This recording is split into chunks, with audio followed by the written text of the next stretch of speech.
Yes, I know, the 737 MAX has been back for a bit now, and I didn't rush out to make a video about it.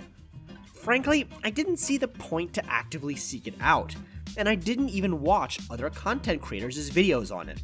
Comment down below if you watched these and my summary is accurate. American Airlines? It's just their terrible new Oasis Kodiak interior that I've covered already. Oh, and spoilers, it didn't crash. United's MAX 9? Similarly bad interior with 30 inches of legroom and no in-flight entertainment. Oh, and it didn't crash. Alaska and Southwest? It's their same interiors as well. And no crash. Boring. Well, here's something different. Icelandair. Their 737 MAX is the first 737 in 20 years, and they don't just fly them to Europe, but also across the Atlantic to the United States. Only one other airline tried doing that, and we all know how that turned out. So what's it like to fly on Icelandair's 737 MAX 8? Is it comfortable enough to fly transatlantic? Let's find out.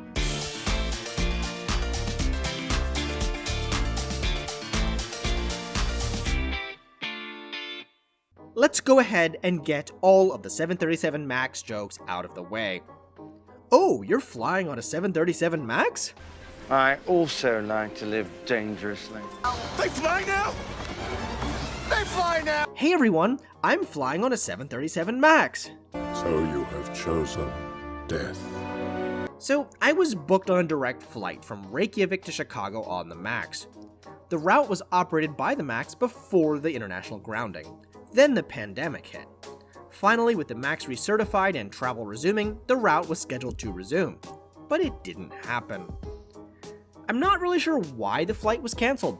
Was it because of the electrical problems on the 737 MAX? Or because Icelandair was just canceling flights all across the US, as happened in my last video? Personally, I suspect both. So I was rerouted through Paris to get back to Chicago, which totally makes sense. Initially on a 757, it was replaced with the MAX a few days before departure. So here we are. Check-in this morning wasn't as bad as it had been on the day before on flights departing to the US, where the desks opened 21 minutes late due to IT issues, and it took 40 minutes from the front of the line. There was some confusion on the validity of my COVID results, as at the time I couldn't enter France, but the antigen test was all I needed to re-enter the United States. They're the typical European games of not posting the gate, but when passing through security, the screen flashed my gate as A15. Got you. The Keflavik airport is pretty quiet, especially during the pandemic, and has free Wi-Fi. The terminal was empty, except as the bank of flights arrived from the United States, filled with vaccinated American tourists. The gate area on the Schengen side was pretty simple, and with so few passengers, boarding was a casual affair, all at once. Each of the MAXs is named after a scenic spot in Iceland, and today's flight was on Mývatn, a lake in North Iceland. There are 16 Saga premium seats and 144 economy seats on the MAX 8.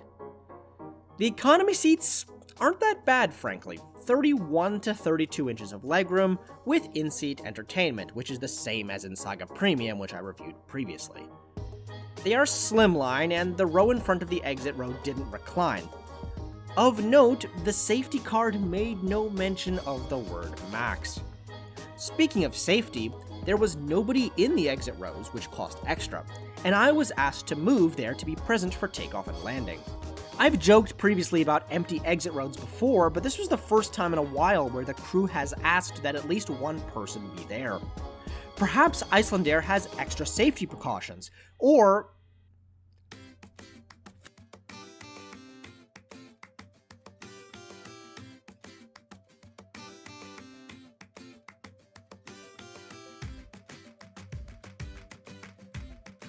flying time was 3 hours at 41,000 feet.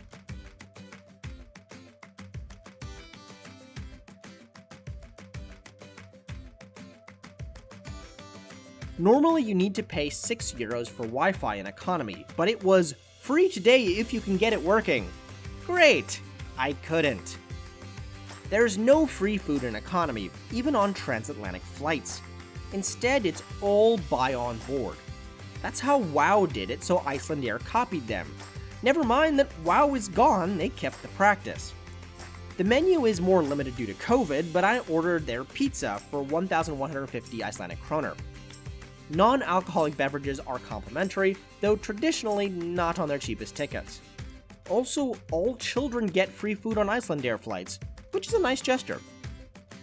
No self-respecting Italian or New Yorker would call this pizza, of course, but it was alright. The optional basil or chili oil was also a nice touch.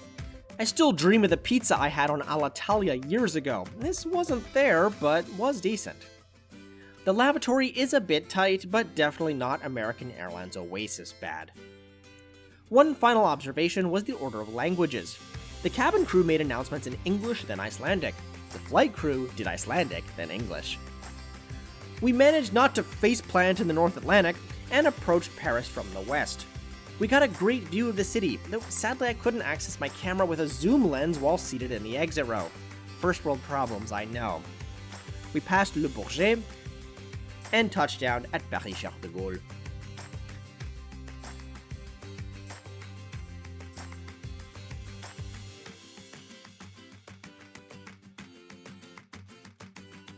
Taxi was incredibly long, all the way to the edge of Terminal 2A.